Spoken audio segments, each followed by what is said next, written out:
Hello and welcome to my channel. My name is Jenny. I'm from JennyCarddesigns. Thanks so much for joining me today. My YouTube channel contains content that is intended to share paper crafting tutorials and inspiration with all of you. I hope that you enjoy.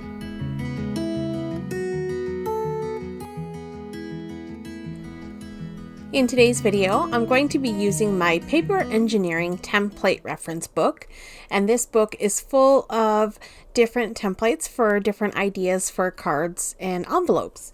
So I'm going to be creating a 5-inch squared pocket card.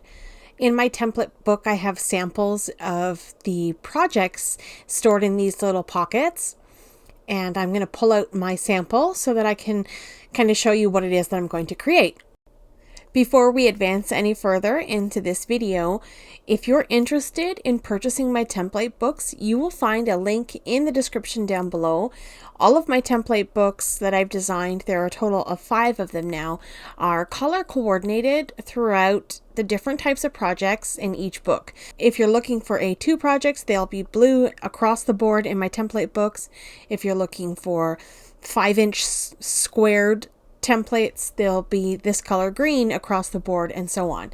And I've also created my samples to coordinate as well, so that when I dig through my samples, then I know exactly what it is I'm looking for.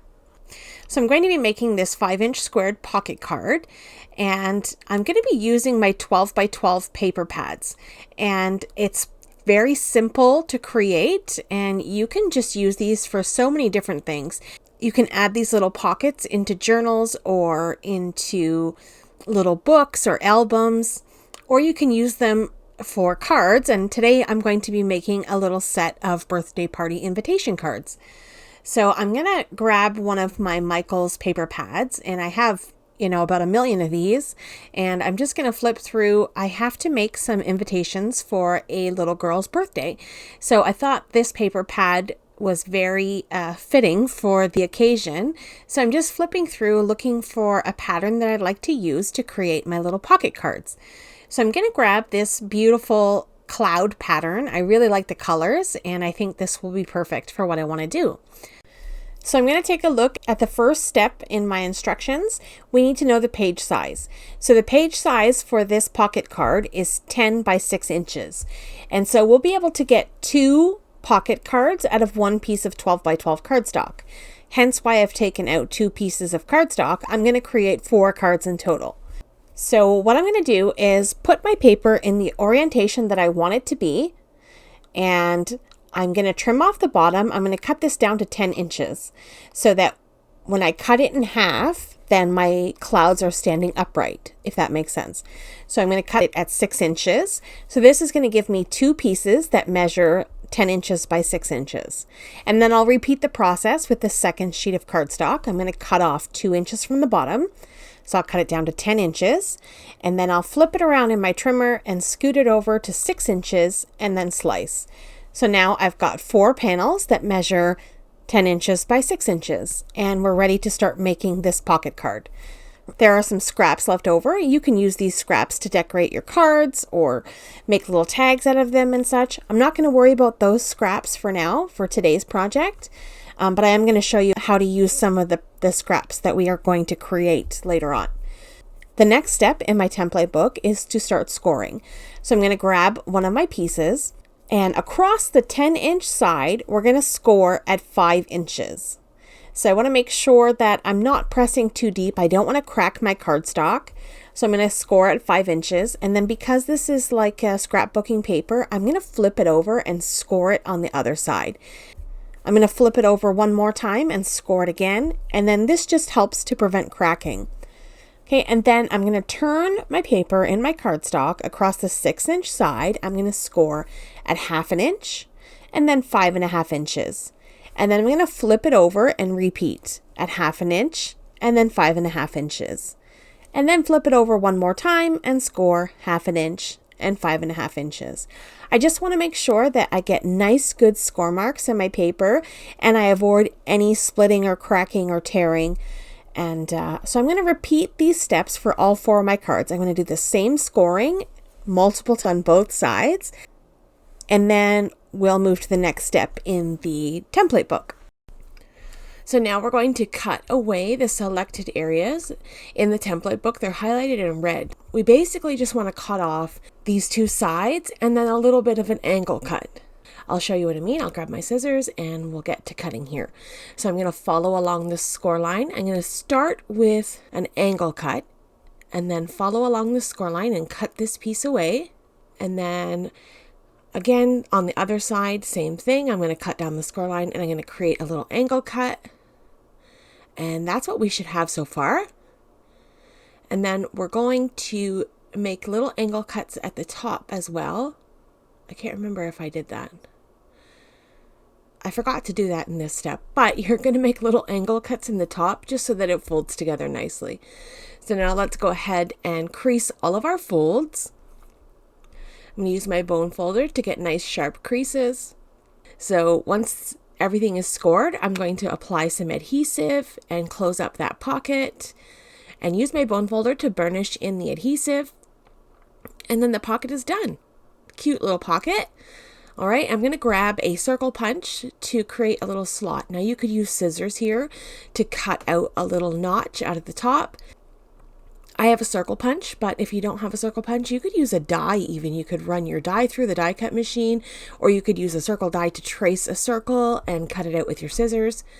I just have a little circle punch. I'm going to cut out a notch out of the top of this pocket. And then there we go. This is done. So I'm going to grab my corner rounder and I'm going to round the corners, all four corners on this pocket. I think it just creates more of a softer look. And there we go. Now I'm going to do this for all four of my pockets. I'm going to need a piece of cardstock to put inside of this, and I'm going to grab a piece of cardstock and I'm going to get two little cards out of one piece of regular cardstock. So that's it for the paper engineering book. We don't need this anymore. It's all complete. I'm going to show you where 4 7/8 of an inch is. So I'm going to pop my piece of cardstock across the 8.5 inch side, and I'm just going to slide it 2 little tiny ticks before 5 inches. And then I'll cut that piece in half again at 4 7/8, and then I'm going to have 2 cards. I hope that makes sense. I zoomed in nice and close because sometimes it's easier to visually see it than it is for me to explain it and understand it. All right, so I'm going to round the corners on all of these cards just to complete the look so everything ties together nicely. I think rounding the corners gives it a nice soft and pretty effect. All right, now these little cards fit perfectly inside of our pocket.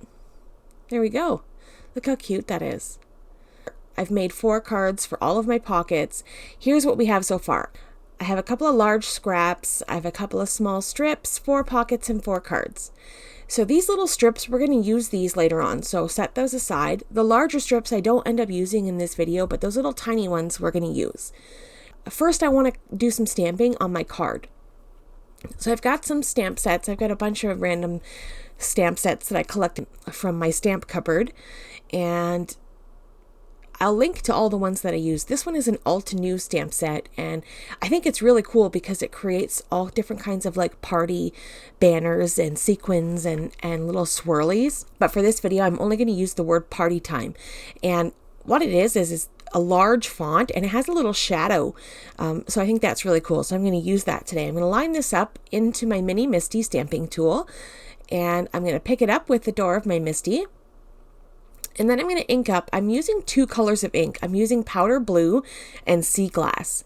Combining these 2 colors together creates a really cool color that matches my cardstock better than either one of those inks alone. So I was happy with that. So I'm going to stamp that party time, and then I'm going to do that to all of my cards, and then I'm going to switch to the shadow layer. I'm going to grab my stamp and I'm going to get my shadow layer lined up. It's pretty simple. You can see right where it sort of is supposed to fit on the edge of the letters. And then once I get that lined up, I'm going to pick that stamp up with the door of my Misty. And then I'm going to ink it up with JennyCarddesigns slate ink. And then it creates a really impactful look. I like that wow factor. So I'll close the door of my Misty and press. And there we go. Party time is all inked up. Now I'm going to move to another stamp set. I'm just going to show you the packaging actually of this Altenew set. This Altenew set is called Party Time, and you can see all the fun little elements that this stamp set can create. It's a small 4x6 stamp set, and it doesn't look like much in the packaging, but it's really got some really cool effects inside of it. Right, so let's move to the next stamp set. I'm going to pull in Jennycarddesigns Party Time. So we're continuing with the Party Time theme, and I'm going to use these fireworks. So I'm just going to load them up onto the door of my MISTI and ink them up with a couple of different colors. We've got Jennycarddesigns Innocent Pink and Hero Arts Passion Flower, and then I'm going to move the smaller firework around and ink up with Jennycarddesigns Sea Glass. So we're really creating a party time look. And then I've got one last stamp set, and I'm going to use the words, "Birthday girls just want to have fun." I think that's kind of fun. These are going to be invitations for a little party, a very small party, obviously. You can make as many as you like. This is only going to be 4 girls. I'm going to get that sentiment stamped on all of my party time cards. And then the last thing I want to do is embellish a little bit. I want to grab some sequins, and I'm just grabbing a tool here to pick up my embellishments. This is something I picked up from Amazon, and there's 4 in the package. I just like that it's sparkly and rainbow. So I'm going to use this Simon Says Stamp sequin mix. It's got a bunch of different, really bright and fun colors with different sizes. I'm going to grab some glue, and I'm going to drop some dots of glue down across my card, and then pick up my sequins and place them where I want them. I want some in the center of my fireworks and a couple off to the side. Initially, I started to line up the colors of the sequins to match the firework, but I realized there was no purple, and then that just threw me off totally. So I had to go back into the sequin mix and dig out some different sequins and then give up on my matchy-matchy idea, which was fine. These sequins are beautiful. They match the, party time theme of my card design. And I'm just going to use my embellishment wand to press those sequins into place. And then the stamping is all done. And the next thing I want to do is grab some eyelets. I've got these little tiny eyelets and my crocodile, and my crocodile is going to set those eyelets into my cardstock. So I'm going to grab these little strips. What I'm going to do is trim these out. I want to figure out how big I want this to be. I'm going to create a little pull on the top of my party time card. So I'm just going to trim one away, figuring this is about the right size that I want. And then I'm going to use that as a guide to cut up the rest. I'm going to use 3 more scraps that I have here and cut up 4 little pull strips for my cards. I'm going to apply a little bit of adhesive to the ends of the cardstock here so that it will stick down to my party time card. And I'm just going to kind of center it and eyeball how deep I want it to go onto the cardstock. And then I'm going to grab my crocodile and I'm going to punch a hole. When the recipient pulls this out of the pocket, we're not going to risk the little pull tab coming off. Plus, it gives it a nice professional look. So we're going to set that eyelet in. I'm going to grab my crocodile and squeeze. And I'm going to do that to all 4 of my cards. Look at that. How cute is that? This perfect, cute little eyelet. You can write all your party details on the back of this card. And they all slide in and out of the pockets perfectly. So let's just grab one of those pockets and see what we got here. So here are all 4 of our cards done and all 4 of our pockets. And now we can put everything together, and I'm going to pop these cards into their pocket. Look at how cute that is.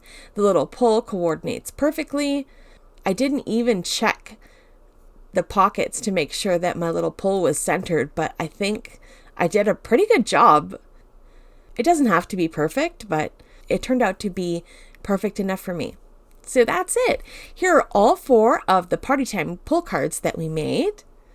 I had so much fun creating this project and chopping up my 12x12 cardstock.